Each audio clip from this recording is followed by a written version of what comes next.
the previous chapters, that is, motion in one dimension, two dimension, okay, work or energy, I didn't do any revision because they were all the basic things which you have been using in electrostatics, electricity, etc.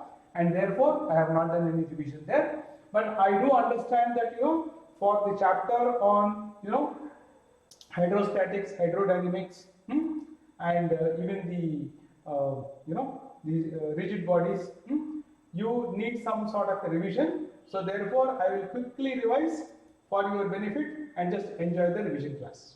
Okay? I'll quickly do the revision. I just run through all these things. See, I have used these slides and I have taught you earlier. I suppose all of you remember that. Hello? Yes, sir. I will quickly run through this.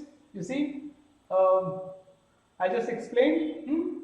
So you see, we have and you see, this video is available to you, all of you, correct? Hello? Yes. So you can, I will give you the recorded session of this. So you can as well pause at whatever intervals you want, and you can have a view of this notes also. Okay? Okay. So I have defined elasticity here. Okay, and very clearly some of the terms related to elasticity, right?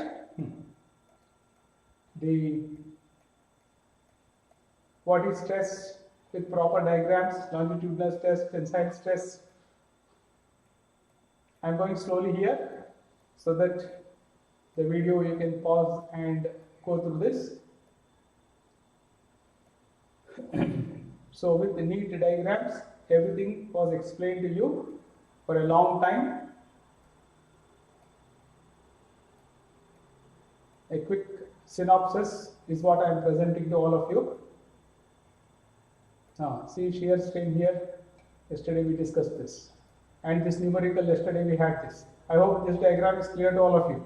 Twisted A dash, angle phi, theta, R, L. I think this is clear now to all of you. What problem we solved yesterday, right?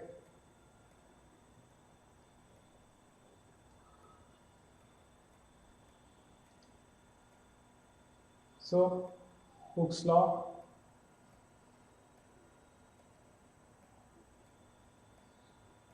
These are all precise notes which I have used in my class and I have explained to all of you in detail.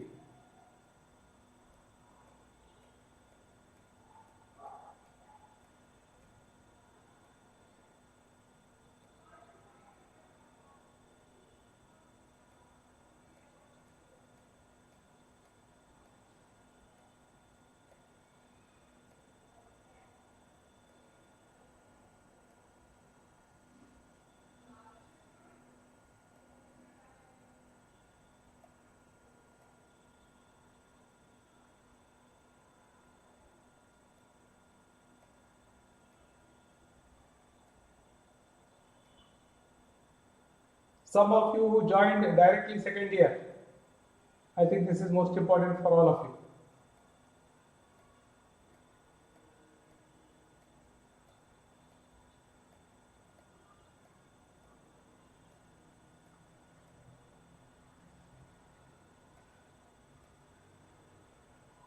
See, all these graphs I have shown you because there were questions asked on these graphs in the competitive examinations, namely NEET, mains and advanced, and other examinations also.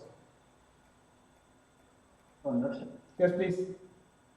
Sir, here in that last graph in this, so how do you define that elastic and plastic limit? Which graph? This graph? Sir. In this graph? Yes, sir. No. See, here there is no elastic and plastic limit. Where is it mentioned here? Plastic material very small. No. See. Now the thing, different materials. When you perform some experiments, there is a machine called UTM, Universal Testing Machine. Okay. So if you perform the test, that is, if you are able to stress the material and you are able to measure the strain, you get the graph. Now what you see here, okay, this graph, what you see here, okay, this is a typical graph. This green color line, can you see here? Hello? Yes. Yes, sir. This is the typical graph. See, materials such as copper, iron, steel, they will give you such graph, this green color graph. Yes. Clear? But not all materials will give you this graph. Understand? So, supposing you take some material, okay, some other XYZ material, you will not get this graph. Okay? So, different materials, see what happens in different materials is, you see now, this elastic limit is there, you see here. This is for, say, typical steel. This elastic limit point will be here for some material. Yeah, yes. You got it? So then you will not get all this curvature here. Okay? Yes. So that is what. See here you got a typical curve here. You can see here there is a typical curve you can see here. Okay? Yes. Blue color curve. For some other material it is like this. Right? Yes. So that is what is important. Not all the materials will give you this graph. Okay? So here you see what is this graph? This blue color graph is for a material, and if you are getting a graph like this, right? Then you see the material is brittle, right? Yes. Then if you are getting this, it is so and so. Everything is written here. Got it? So that is the idea of this. Anyways, good. You have some questions like this, you please shoot. I will definitely explain. Good, Adil. See, Adil ask questions. I want everybody, if you have a doubt, please ask. Please sit and learn here. So, this typical problem yesterday we solved. Okay, there are some illustrations.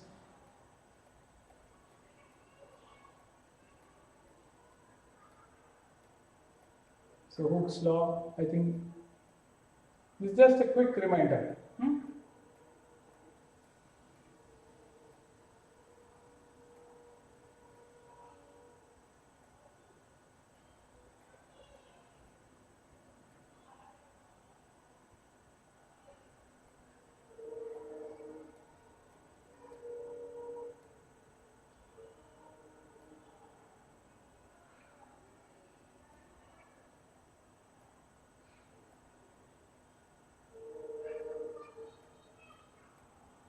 Yesterday we were trying to solve a numerical and already drawn this diagram if you remember yesterday.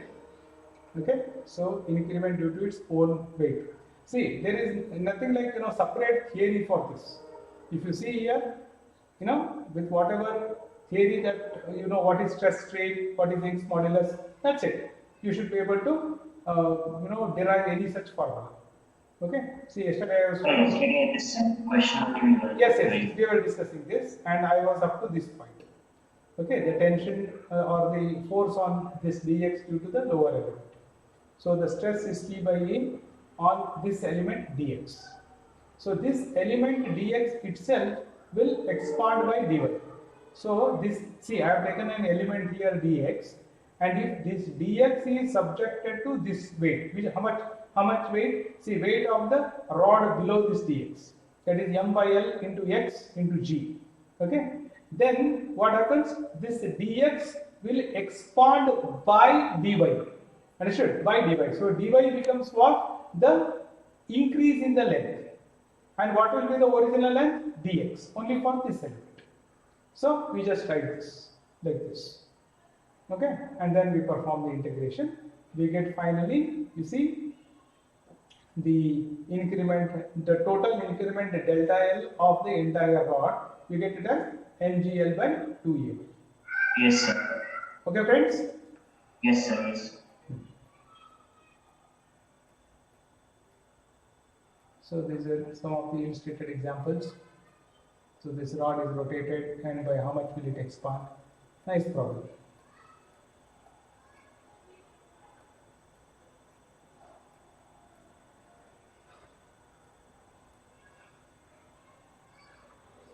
This is another thing.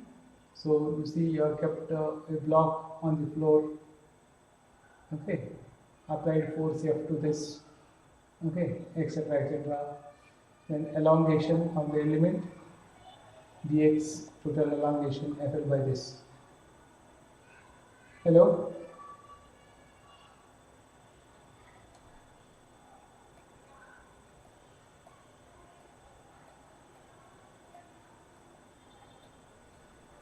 See, as soon as the chapter was completed, you should have prepared some synopsis like this.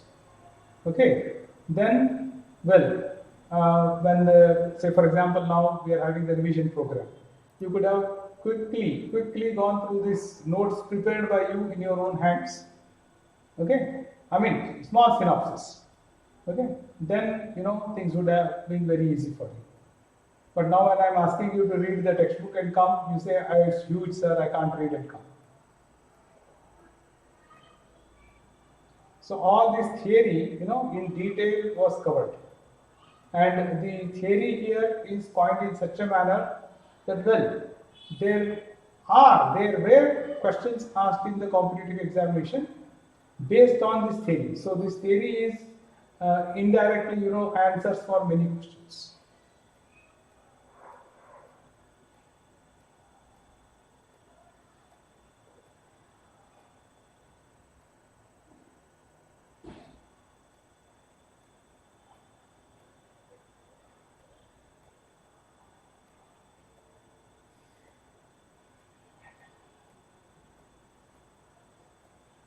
Work done in stretching the wire.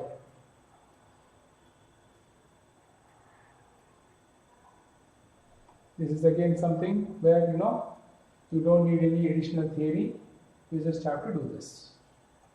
That is, you are applying constant force here and pulling it. How much work will this do? The work done by this force is nothing but the energy stored here. Okay, and then you get this, very important. Right? Half stress into strain into volume. Okay, volume of the rod is the total work, the total energy stored in this rod.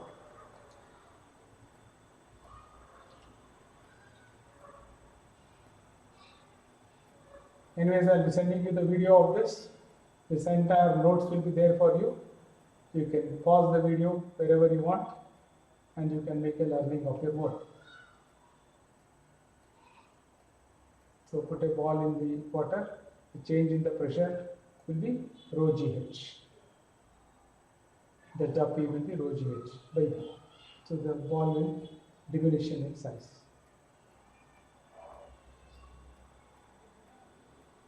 This is important.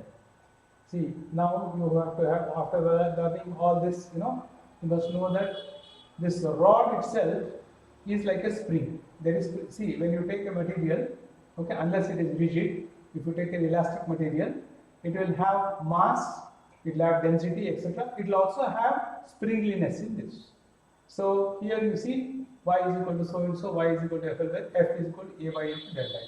So you can see that for a spring, F is equal to K into delta X.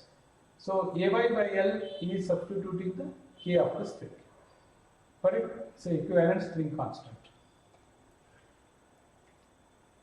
So whatever analysis we did for a spring, we can do it for this compound rod.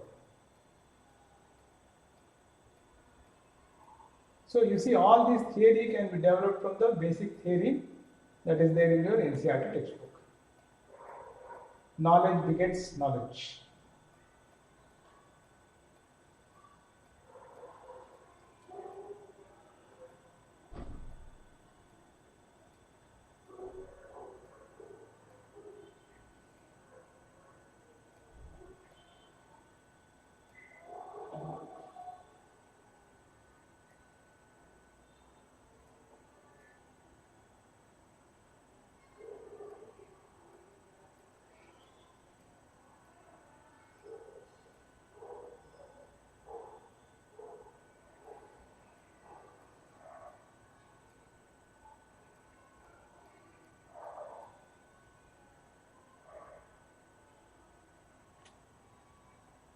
So Mount Everest cannot be greater than 9 kilometers. Torsion constant of the wire.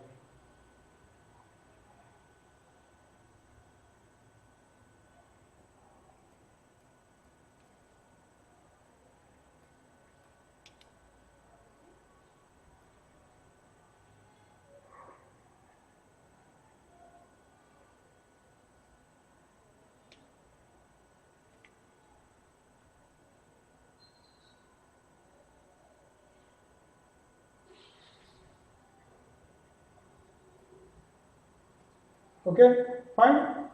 So we'll go into the surface tension theory.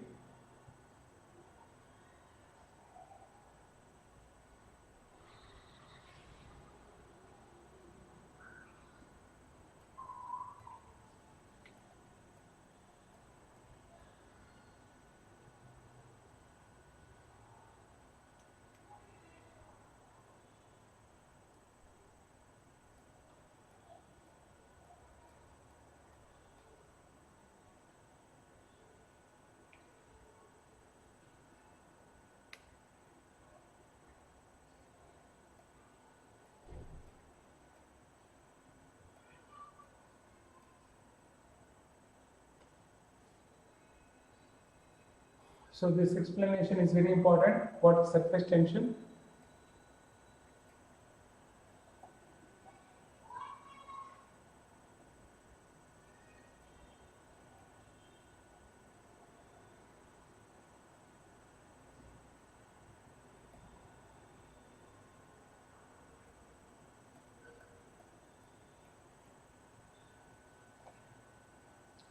As these molecules reach near the surface, work is done against the downward cohesive force. This work stored in the molecules in the form of potential energy. Thus, the potential energy of the molecules lying on the surface is greater than that of the molecules in the interior. A system is in stable equilibrium when the potential energy is minimum. Hence, in order to have minimum potential energy, the liquid surface tends to have minimum number of molecules on it. In other words, the surface tends to contract to minimize the possible area. This tendency is exhibited as surface tension. Understood? These sentences are golden sentences here.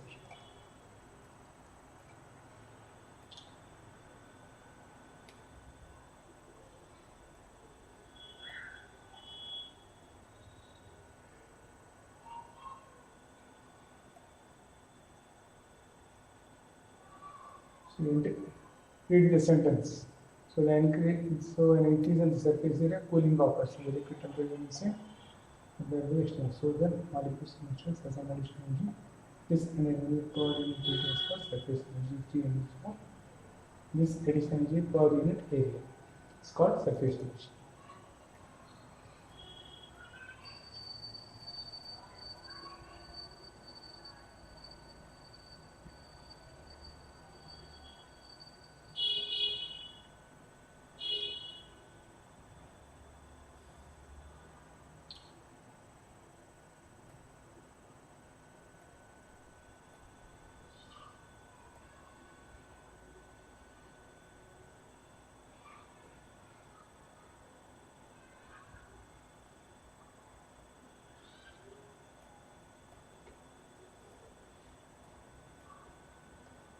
The surface density is the tangential force.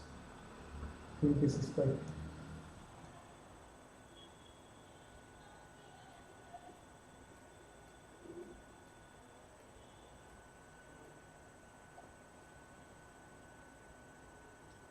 So you can see some of the realities.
I hope you understood this diagram.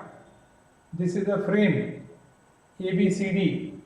This is a thin film in this, and this rod you see AB here. Okay, this is movable. There is a frame here, starting from here to D to C to this. This is a plastic frame. In this you have got some soap water.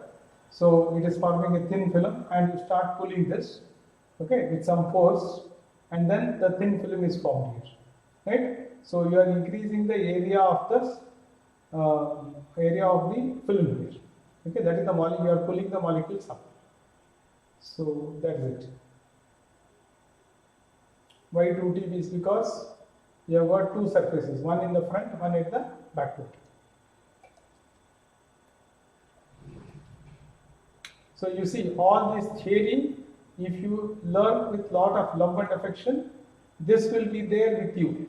You don't have to do any, hard reading. A quick review like this is sufficient to tell your brain, oh, okay, I know this, like this. Okay? So whenever you are learning, you learn with lot of interest, then it will be there with you forever.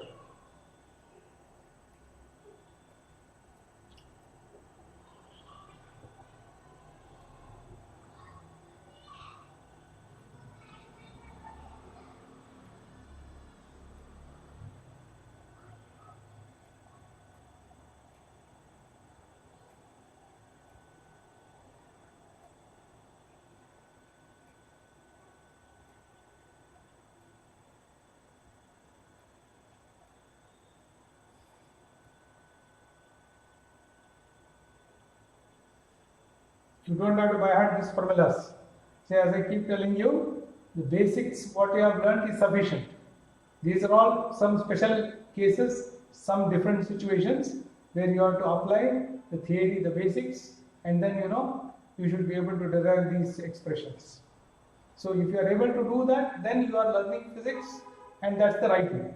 But if you are going to simply by heart the formulas, then you are not learning physics. So your attitude should be towards this.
It's a typical problem.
hydrostatics. Hello? Yes. Okay.